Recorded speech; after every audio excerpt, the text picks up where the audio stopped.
c'est vrai que ces derniers temps, on voit un discours de plus en plus inquiet, moralisateur sur la fête. La fête est toujours un moment un peu d'instabilité sociale. On voit bien que les femmes, dans les fêtes, n'ont pas le droit au même relâchement que les hommes. La fête est quand même un reflet de la société. Et la fête, finalement, elle reproduit un certain nombre d'inégalités.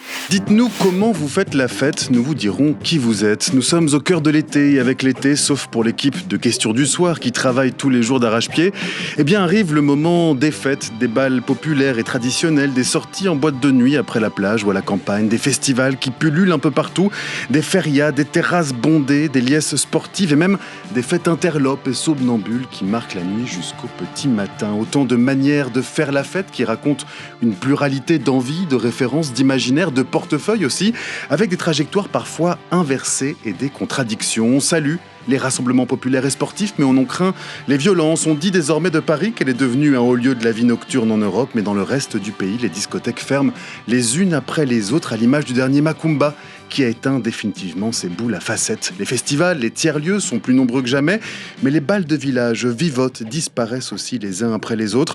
D'importants intérêts économiques se mettent en branle pour les sauver. Au nom de quoi ? Au nom du patrimoine et de la tradition. Alors que comprendre de ces transformations ? La fête est-elle essentielle ? Est-elle devenue la nouvelle piste de danse de la bataille culturelle ? Où va la fête ? C'est le sujet que nous vous proposons dans Questions du Soir. Et pour en parler avec nous, 3 invités. Philippe Steiner, bonsoir. Bonsoir. Vous êtes professeur émérite de sociologie à Sorbonne Université. Vous aviez publié il y a 2 ans aux Presses universitaires de France Faire la fête, sociologie de la joie. Et je crois que vous êtes par ailleurs un grand spécialiste des fêtes, des férias de Bayonne.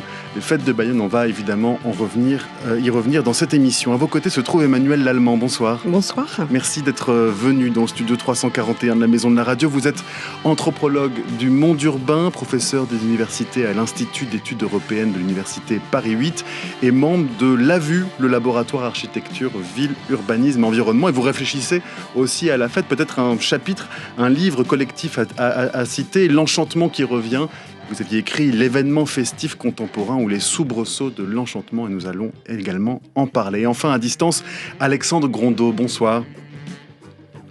Merci d'être avec nous. Vous êtes professeur des universités en géographie à Aix-Marseille Université, directeur adjoint du laboratoire TELEM, et vous aviez publié Altermétropolisation, une autre ville est possible. Vous travaillez aussi notamment sur les phénomènes des free parties ou des rêves, c'est selon le mot qu'on choisit, et nous allons également en parler. Merci à vous 3 d'avoir accepté notre invitation. Nous sommes ensemble et en direct jusqu'à 19h.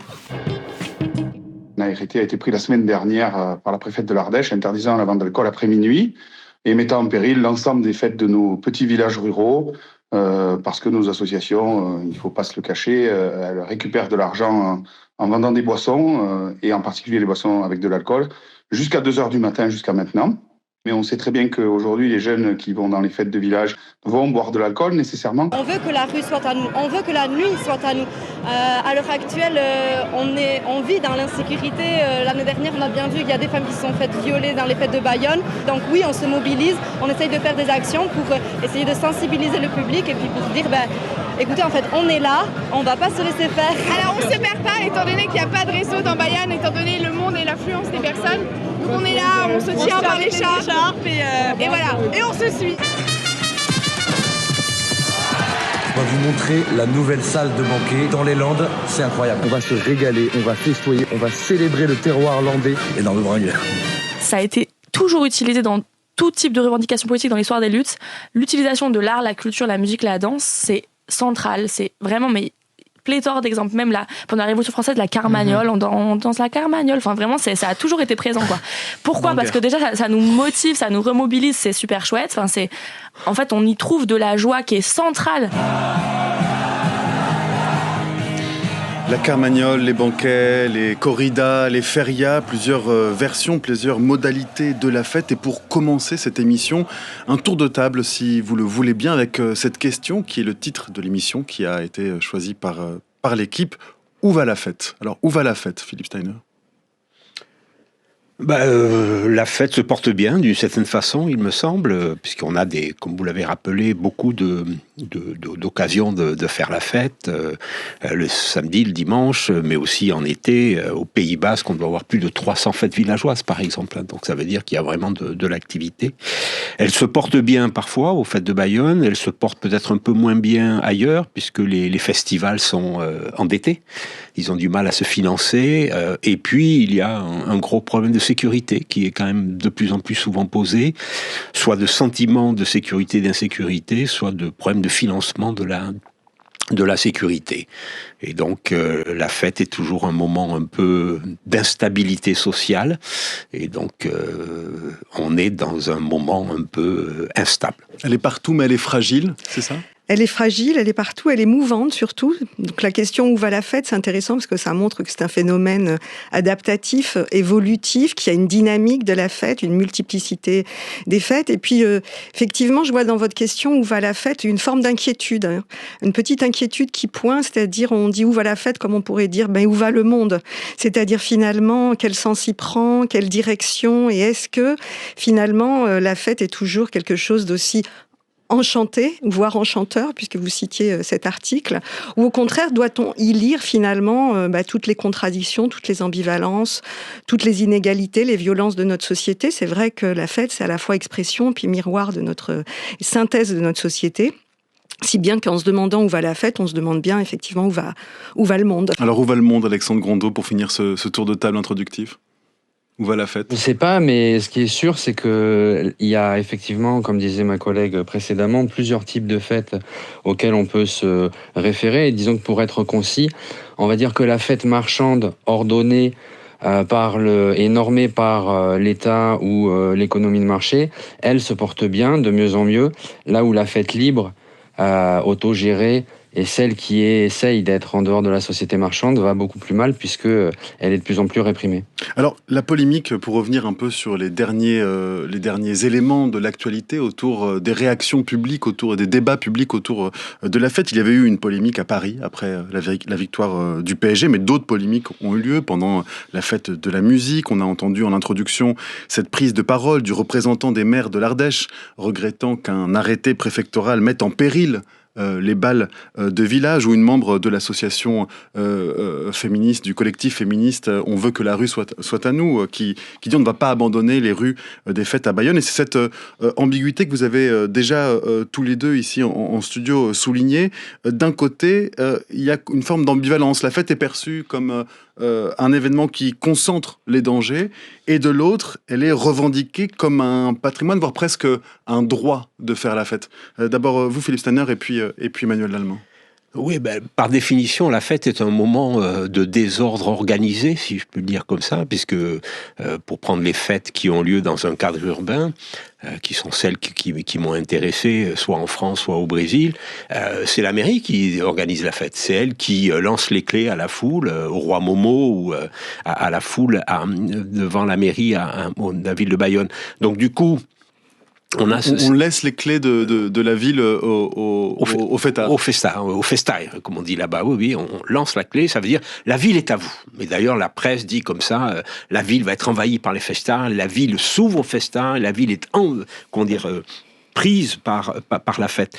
Et donc, du coup, c'est un désordre qui est institutionnalisé, ce qui veut dire qu'il va y avoir à la fois l'acceptation d'un certain débordement, certaines modes de comportement qui d'habitude seraient proscrits, et en même temps une demande de maintien d'un ordre. Et par exemple, on va voir au Fêtes de Bayonne des petites publications, soit dans les journaux, soit dans des individus qui se mettent à écrire eux-mêmes des passeports de la fête. Voilà ce que vous devez faire quand vous venez faire la fête à Bayonne. Voilà les bons comportements. Donc le passeport du festail qui doit savoir ci, savoir ça, etc. Donc on a cette ambiguïté qui est, je crois, native de la fête. Même nos fêtes laïques et civilisées, sans parler évidemment des carnavals qui institutionnalisent ça d'un point de vue religieux. Emmanuel Allemand.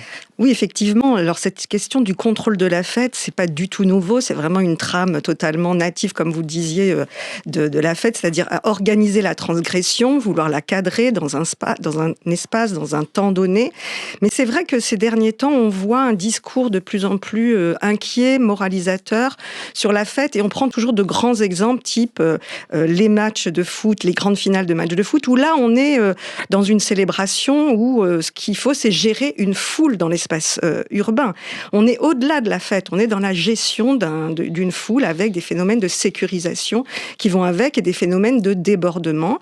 Mais c'est vrai que ce motif de la fête et de son débordement devient de plus en plus médiatique, de plus en plus important, et on est dans une forme de paradoxe où à la fois chaque ville se doit d'avoir cette capacité d'organiser de grandes fêtes, et en même temps il faut toujours mettre à l'index cette idée des voyous, cette idée des gens qui viennent qui sont des émeutiers, que certains ministres appellent des sauvages, voire des barbares, et qui viennent pour en découdre, en tout cas à la fin des fêtes, normalement dans l'espace public urbain. Donc la fête n'est pas ouverte à tout le monde. La fête, c'est pas cet espace qu'on pourrait dire où, justement, pour garder cet espace bayonnais, puisque c'est l'exemple qui est en train de poindre dans la conversation, où tout le monde s'habille de la même manière, où finalement l'individu disparaît dans une forme d'égalité, de dissolution de l'individualité par la fête. Oui, il peut y avoir ces aspects-là de la fête, ces dimensions, mais n'oublions pas que la fête est quand même un reflet de la société, et la fête, finalement, elle reproduit un certain nombre d'inégalités à l'œuvre dans la société, comme elle répond aussi à une forme de questionnements qu'on se pose aujourd'hui. Je pense notamment à la place des femmes dans la fête. Vous parliez effectivement, est-ce que la fête est pour tout le monde ? On voit bien que les femmes, dans les fêtes, sentent souvent pas le droit au même relâchement que les hommes, que les débordements de ces grandes foules dites festives. Il faudrait peut-être faire aussi une analyse genrée de cela. Ça pourrait être intéressant de voir qui sont attribués les débordements. Certes, la fête est censée être pour tout le monde, mais elle va reproduire des formes, effectivement, d'exclusion. Elle est à la fois inclusive et exclusive. Alors là, on parle des grandes fêtes dans l'espace public urbain, mais la fête se privatise aussi de plus en plus. La fête veut dire aussi quelquefois dress code, et dress code veut dire donc frontière sociale et symbolique très très forte. Dress code voulant dire code vestimentaire pour nos auditrices et auditeurs très pointilleux sur la question des anglicismes. Alexandre Grondeau, est-ce qu'une fête avec un passeport, c'est encore une fête ?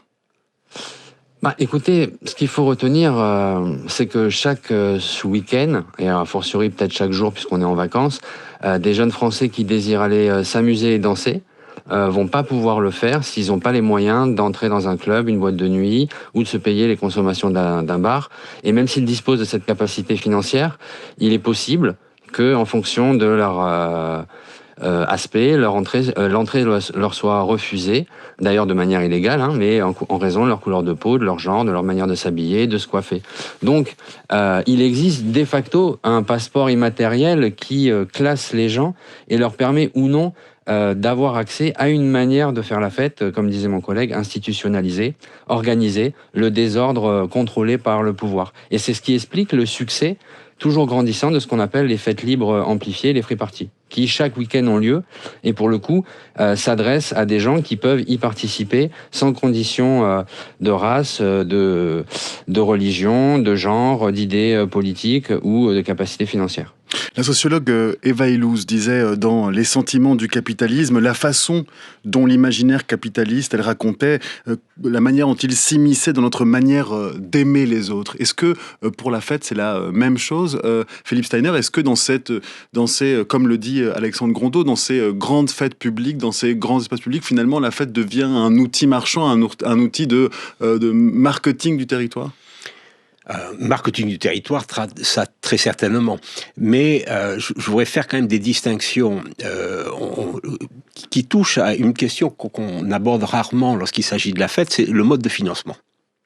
Et si on regarde le mode de financement des fêtes de Bayonne, que j'ai particulièrement étudié, mais c'est valable, je pense, pour l'ensemble Landes, Pays Basque français, Pays Basque espagnol, les fêtes sont essentiellement financées par les locaux, c'est-à-dire essentiellement la mairie, et puis les associations, et puis bien évidemment on va avoir les bars, les restaurants qui vont faire beaucoup d'argent. C'est pas nouveau. Les fêtes de Bayonne ont été créées en 1932, au moment de la crise économique qui démarre en 1929 aux États-Unis et ensuite en Autriche, et on crée la fête pour dynamiser le commerce. Donc, on ne va pas se cacher derrière le petit doigt. La fête a une dimension commerciale, il n'y a pas de problème. La dimension commerciale n'est pas forcément une dimension capitaliste. Moi, je ferai une forte différence entre les fêtes autofinancées, dont par les associations, marchés, les bars et les restaurants, et finances publiques avec la mairie. Ça, c'est une modalité de fonctionnement de la fête qui la laisse autonome par rapport aux forces capitalistes, dire les grands groupes internationaux qui achètent une fête, on va mettre des tours opérateurs, on va faire du tourisme international, et puis on va avoir des grands alcooliers qui vont financer tout ça. C'est ce qui se passe, par exemple, les carnavals au Brésil.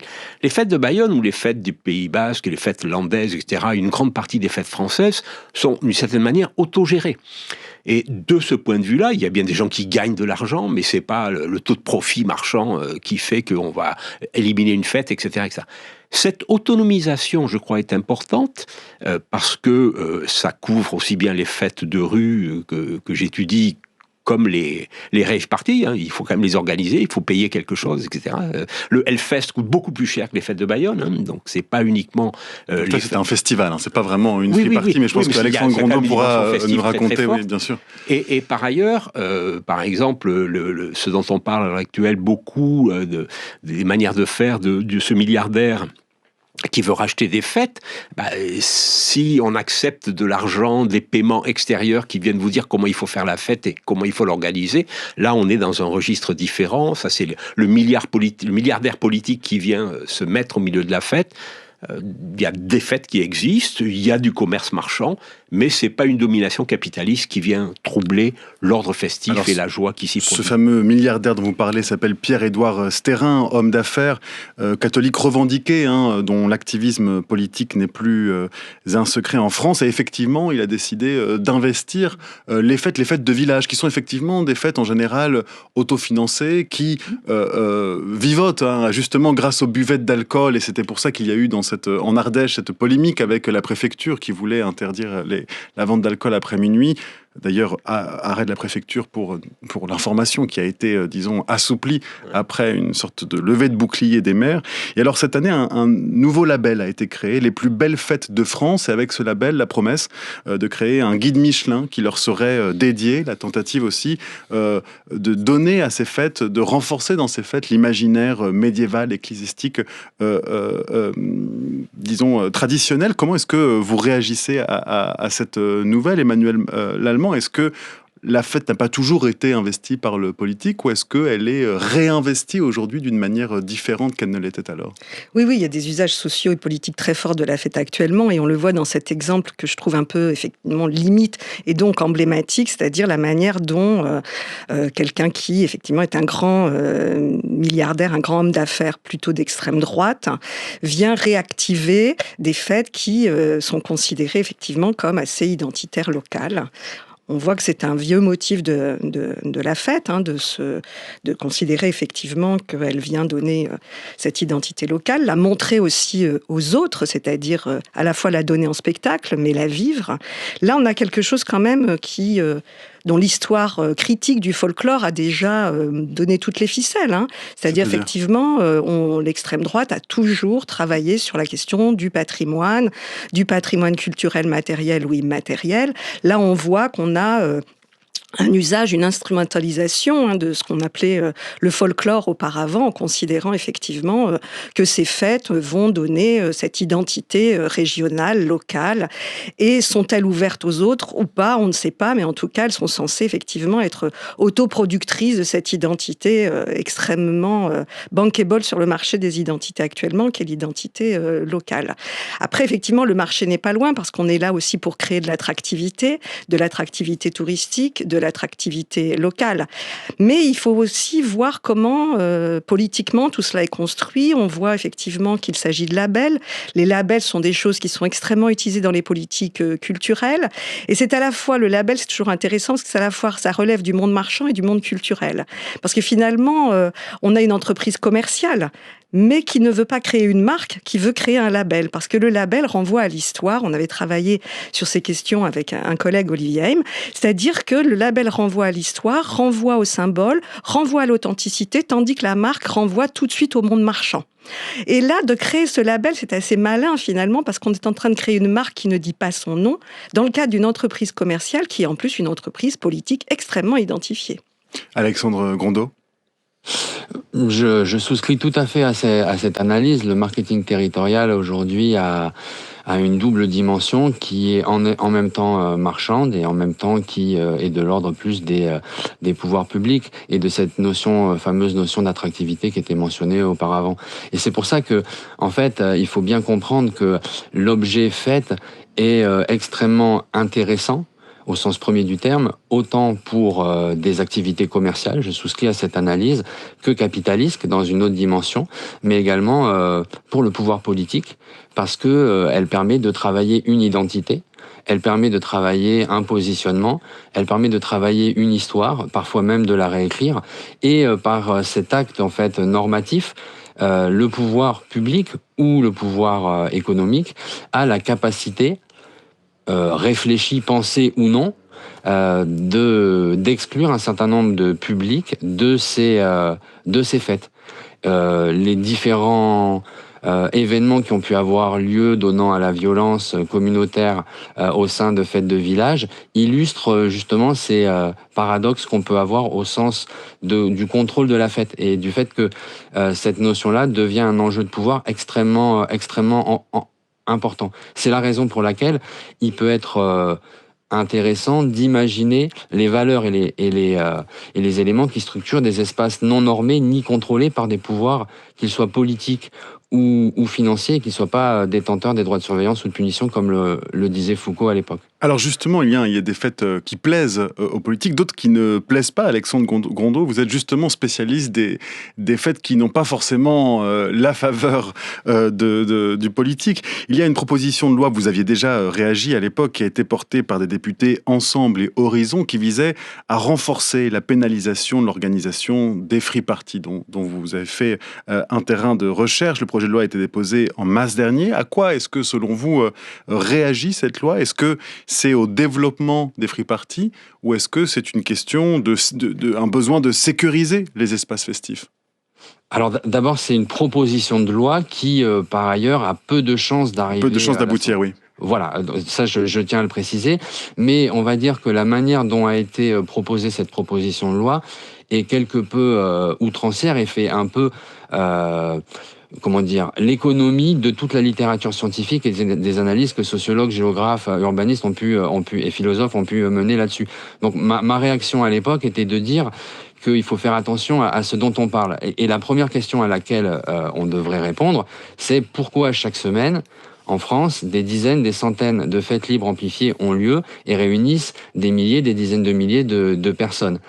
Sans d'ailleurs, pour le coup, la plupart du temps, de problèmes de violence ou de complications, quelles qu'elles soient, parce que, je tiens à le préciser, la free party est rentrée dans les mœurs. Hein, la free party entendue comme une... Je précise parce que tout à l'heure, mon collègue parlait de rêve, et on va dire que la rêve party est la version marchande de la free party, qui est une organisation socio-spatiale festive, amplifiée, alternative, libre, autogérée et émancipatrice de la société de consommation. Pardonnez-moi, mais si on voulait ne pas faire des grands mots, une free party, c'est une fête dans un champ, dans un bois, sans organisateurs identifiés. Vous pouvez nous expliquer très simplement de quoi on parle, parce que vous parlez de cet endroit de la free party comme un espace d'une fête qui serait pure d'une certaine manière, qui serait à l'essence même de la fête. Alors, je pense qu'il faut faire toujours attention avec le terme. Le terme de pureté, à mon avis, est pas associé oui, au terme festif. Mais pour le coup, pour répondre plus simplement à la définition de la free party, c'est une fête autogérée où tout le monde peut venir, quelle que soit sa condition de genre, de couleur de peau, d'opinion politique. Voilà.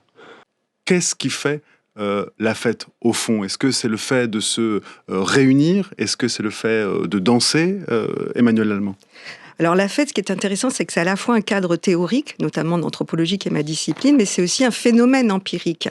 Alors le cadre théorique, il dit effectivement que c'est du collectif, c'est de la célébration et du divertissement, comme disait Durkheim. C'est effectivement un chaos bien organisé. Donc je rebondis sur ce qui vient d'être dit. Ce n'est pas parce que c'est autogéré que c'est un phénomène spontané. L'autogestion demande beaucoup de travail, voire une ingénierie très très poussée. Et puis à côté de ça, effectivement, c'est un phénomène empirique au sens où il y a une variété de fêtes à travers le monde. D'ailleurs, c'est ce qui marque souvent les caractéristiques culturelles des régions, des pays, des villes. Donc on voit effectivement... Donc il y a une sorte d'universalité de la fête. Voilà, il y a une universalité. C'est un phénomène universel. On dit souvent qu'il n'y a pas de société qui n'organise pas de fêtes. On dit même que les dictatures organisent des fêtes. Donc on voit que tous les régimes politiques, finalement, ont besoin d'avoir des formes festives, encadré évidemment, mais donc c'est à la fois un phénomène extrêmement varié. Et on le voit, il est traversé par la variété de nos sociétés, et il suffit d'y lire des différences générationnelles. Je parlais des différences de genre tout à l'heure, on peut parler des différences de catégories sociales, des différences de couleur de peau, des différences, enfin voilà, dans le monde rural, dans le monde urbain, d'orientation sexuelle, de communauté. On voit effectivement que ça fonctionne comme un phénomène empirique extrêmement varié, mais qui est organisé, qui est catégorisé.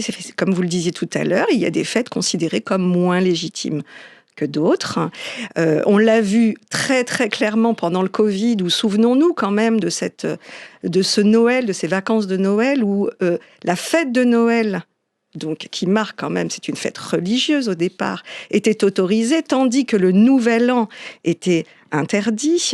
On le voit là, il y a un label qui va venir organiser un certain nombre de fêtes dans le monde rural ou dans les petites villes qui ont une trame souvent religieuse, avec des fêtes patronales, avec des fêtes qui correspondent quand même à des traditions extrêmement catholiques.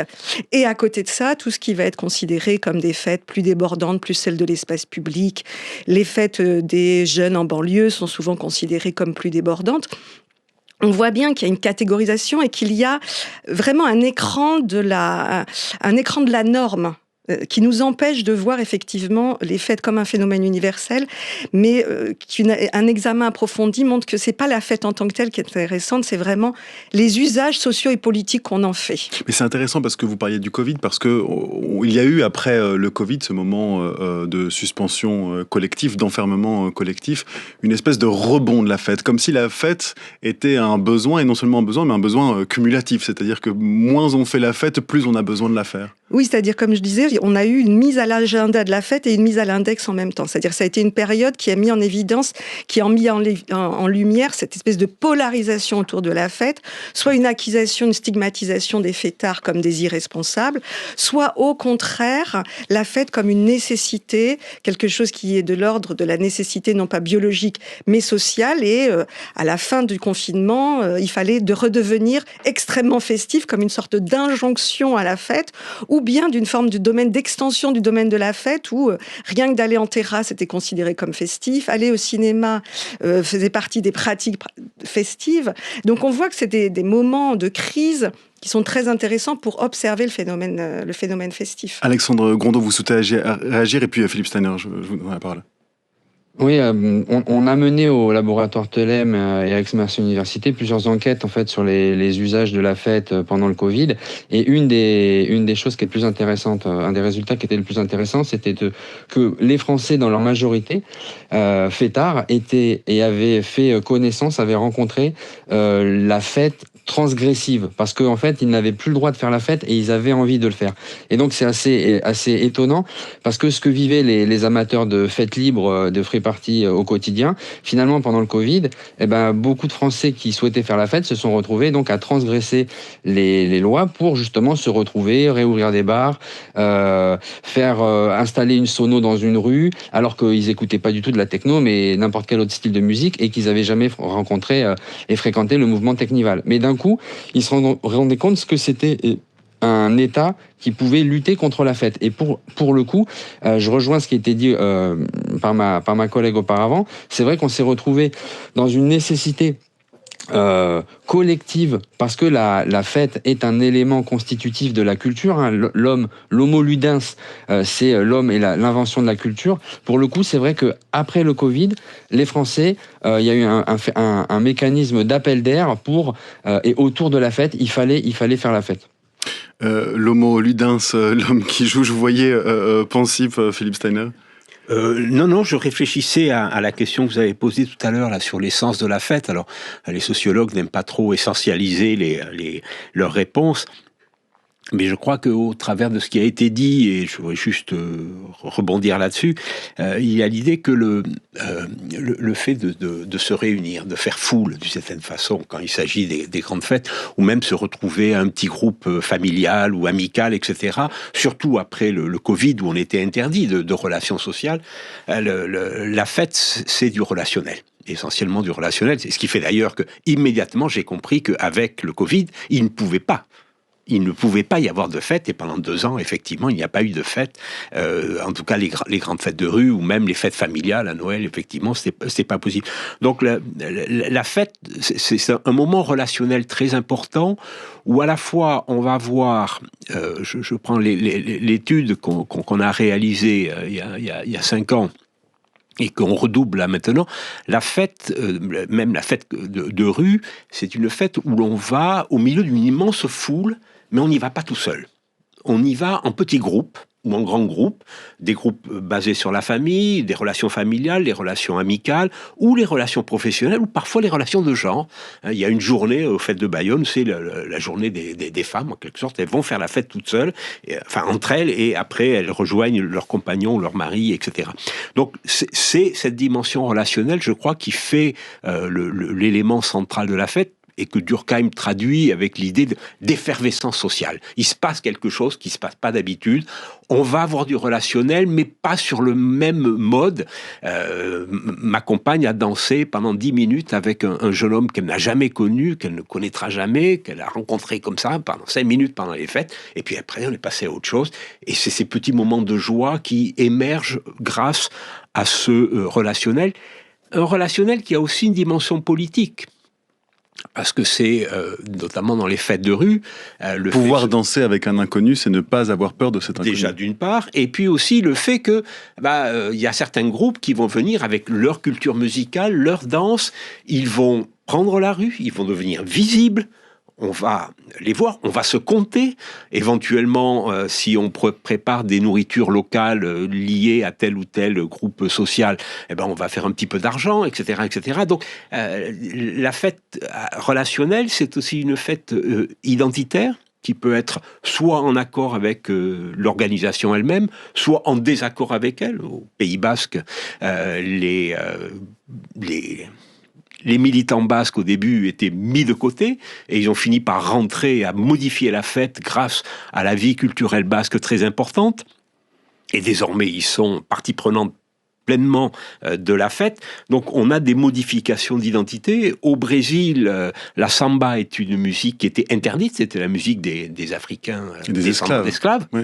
Et avec Getúlio Vargas, avec l'Estado Novo en 1930, on leur a dit non, vous venez, vous faites partie de l'identité brésilienne qu'il essaye de construire avec 3 symboles, le football, la feijoada et la samba, et donc le carnaval de Rio. Vous avez de chouettes terrains de recherche. Voilà, et donc du coup, l'identité qui était discriminée, grâce à la fête, peut prendre une place très importante dans le pays. Emmanuel Lallemand, on vient d'entendre cette idée de fête relationnelle, de la possibilité d'accepter l'aléatoire. Il y a un autre événement que le Covid qui est peut-être plus un mouvement de fond, qui est le mouvement MeToo, qui est le mouvement de reconsidération justement des relations et de la manière dont on se meut dans l'espace interrelationnel. Est-ce que MeToo a changé la fête aussi ?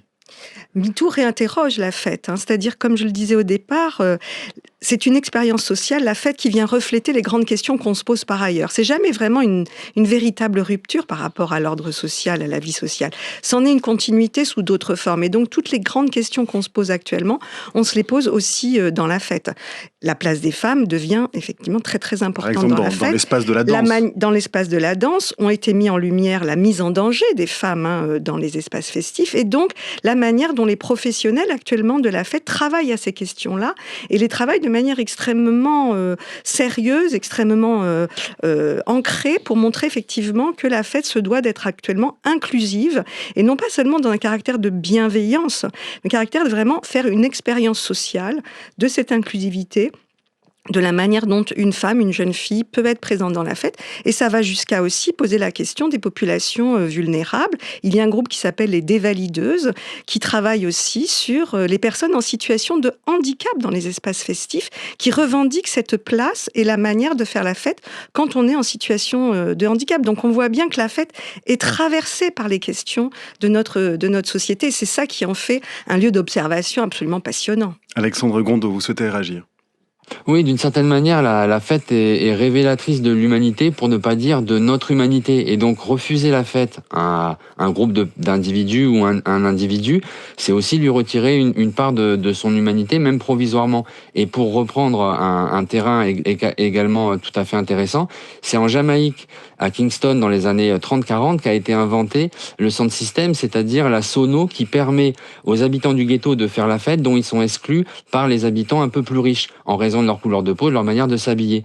Et cette invention du sound system va ensuite, avec l'immigration jamaïcaine à New York, donner les block parties, donc l'invention du hip-hop par couleur en 73, et puis en Angleterre va donner les blues parties, puis les free parties qui vont descendre en Europe. Et pour le coup, c'est aussi intéressant de voir l'ingéniosité populaire et des citoyens face à une impossibilité d'avoir accès à une fête. Alors on parle de fête politique, vous avez dit à l'instant l'idée de fête inclusive. Vous souhaitez réagir rapidement, c'est ça Emmanuel Lallemand ? Non, pour prolonger cette question de la fête politique, c'est-à-dire de voir comment les fêtes actuellement peuvent faire partie des répertoires d'action dans une pratique militante, effectivement. Et les manifestations actuellement ont toutes des performances dansées sous forme festive, et les fêtes sont des lieux où s'affirment un certain nombre de revendications politiques. Et des collectifs de DJ climatiques, d'une certaine manière, s'organisent. Alors justement, vous parlez de fêtes inclusives. Tout à l'heure, on a parlé de ces fêtes identitaires, peut-être, qui étaient poussées. Est-ce qu'il y a une polarisation de la fête ? Est-ce qu'il y a une fragmentation de la fête ? Est-ce que, comme dans le reste de l'espace public, comme le débat public qui se détériore, la fête elle-même est en train de créer des ghettos, disons, politiques ou identitaires ? La fête se fragmente, effectivement, elle se multiplie et se fragmente, elle fait l'objet d'usages très différenciés, elle fait l'objet de discours extrêmement différenciés, voire différenciants, et donc la fête appartient aussi à des groupes, et ces groupes peuvent en avoir effectivement des objectifs tout à fait différents. On pourrait penser naïvement que la fête, c'est l'endroit où justement on met à plat ces différences Voilà, il n'y a pas une égalisation de tous les participants dans toutes les fêtes. Bien au contraire, les fêtes peuvent être des réaffirmations de groupes extrêmement restreints, voire de groupes extrêmement fermés, très exclusifs, et des lieux de revendication d'un certain nombre d'idées, qui peuvent être des idées d'extrême droite notamment. Ou de gauche climatique, vous le disiez, absolument, des mouvements militants. De revendications féministes. Voilà, Philippe Steiner, à quoi ça sert la fête ? Et qu'est-ce qu'on apprend lorsque on fait la fête ? J'espère qu'on n'apprend rien, parce que il faut que ça soit un peu de gratuit. Gratuité. Oui, un peu de gratuité. Pas de gratuité où on n'apprend rien. On est content, on est joyeux, on en profite pour rencontrer des gens qu'on n'avait jamais rencontrés, on retrouve des amis, et puis parfois tout simplement c'est un peu morne, on s'ennuie, puis on rentre chez soi, ça arrive aussi. Mais la fête, à mon avis, n'a pas. Elle peut être vue d'un point de vue fonctionnel, mais j'ai pas le sentiment que c'est forcément le point le plus intéressant pour l'examiner. Je pense que la fête, c'est quelque chose que l'on attend. On attend la fête, il y a des dates, surtout pour les fêtes rituelles, etc. Il y a des dates, on les attend, et on va voir ce qui se passe. Ça peut être génial, comme ça ne peut pas l'être. Et puis, quand ça se passe bien, on a, après l'attente, on a des souvenirs, on les partage, on met les photos sur sa page Facebook pour les plus vieux. Les autres, ils utilisent TikTok ou Instagram, dans etc. son album photo de famille. Voilà, ou les photos de famille, mais là, y compris pendant la fête, on a cette possibilité, et qui veut dire, en fait, regardez comment on s'amuse bien, mais regardez, venez aussi, c'est bien, c'est là où ça se passe.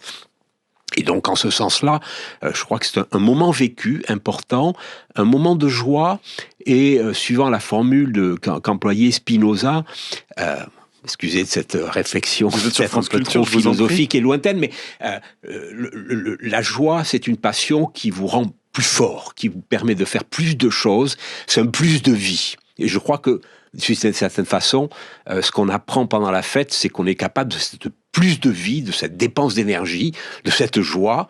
Ça s'éteint et puis ça reprend et c'est comme ça la vie. Vous êtes d'accord, Alexandre Grondeau, la fête, c'est l'endroit de plus de vie, l'endroit gratuit de plus de vie? Alors moi, je suis tout à fait d'accord. J'aime bien aussi cette définition un peu plus freudienne de la fête comme espace de transgression avec les interdits, d'excès permis, une violation solennelle d'une prohibition. Voilà. Et c'est aussi Durkheim qui disait la fête, c'est un exutoire. Donc c'est pour ça que la fête, c'est vraiment une notion polymorphe extrêmement complexe à aborder avec différentes typologies et usages différenciés. Et pour le coup, elle nous réunit autant qu'elle nous fragmente et c'est ça qui est tout à fait passionnant dans son étude. Emmanuel Lallemand, pour le mot de la fin de cette émission qui arrive déjà à la fin. Oui, alors je dirais aussi que la fête, c'est certes quelque chose qui n'a pas de fonction, mais qui a des significations. C'est-à-dire qu'on veut toujours lui donner quand même un sens. Et depuis toujours, cette fête, on dit, voilà, c'est une fête pour consacrer le temps, pour transformer du biologique en social avec les âges de la vie, c'est pour organiser le calendrier entre le temps profane et le temps sacré, c'est pour, dans les fêtes plus contemporaines, se rassembler dans l'anonymat des villes, alors que d'habitude, on ne se rassemble pas. Donc, si elle n'a pas de fonction, on lui donne toujours des significations. Et dans la question où va la fête, on voit bien ce désir toujours de vouloir lui donner un sens. Donc voilà, où va la fête? Donner un sens à la fête, c'est complètement raccord avec ce moment de totale incertitude que nous vivons actuellement. Eh bien, pour reprendre vos conseils et votre constat, Philippe Steiner, on attend la fête. J'espère que vous la trouverez et vous pourrez la suivre où qu'elle aille. Merci à vous trois d'avoir accepté notre invitation sur France Culture. Philippe Steiner, professeur émérite de sociologie à Sorbonne Université. Emmanuel Lallemand, anthropologue du monde urbain, professeur d'université à l'Institut d'études européennes de l'Université Paris 8, membre de l'AVU, laboratoire architecture, ville, urbanisme et environnement, et Alexandre Grondeau à distance. Merci de vous être connecté, professeur en géographie à Aix-Marseille Université, directeur adjoint du laboratoire TLM. L'émission de ce soir a été préparée par à peu près toute l'équipe. Paul Weinharter, Théa Corler, Aloïs Guérin à la programmation, Maud Yaïs, Alice Chavaran, Vivian Lecuivre à la réalisation. Merci à toutes, merci à tous pour ce mois joyeux, presque festif, passé ensemble à penser et préparer ces émissions. Merci à Ludo Auger d'avoir tenu les manettes de DJ ce soir. C'était la dernière pour moi, mais lundi vous retrouverez Marguerite Caton qui prend ce micro tout le mois d'août. Rendez-vous donc 18h15 comme toujours pour un sujet un petit peu plus sérieux que le nôtre, bien qu'il me semble que la fête, on l'a compris, mérite de s'y pencher sérieusement. Accord UE-USA, l'Europe aurait-elle pu faire mieux? Et en attendant, très bonne soirée, très bon week-end sur France Culture.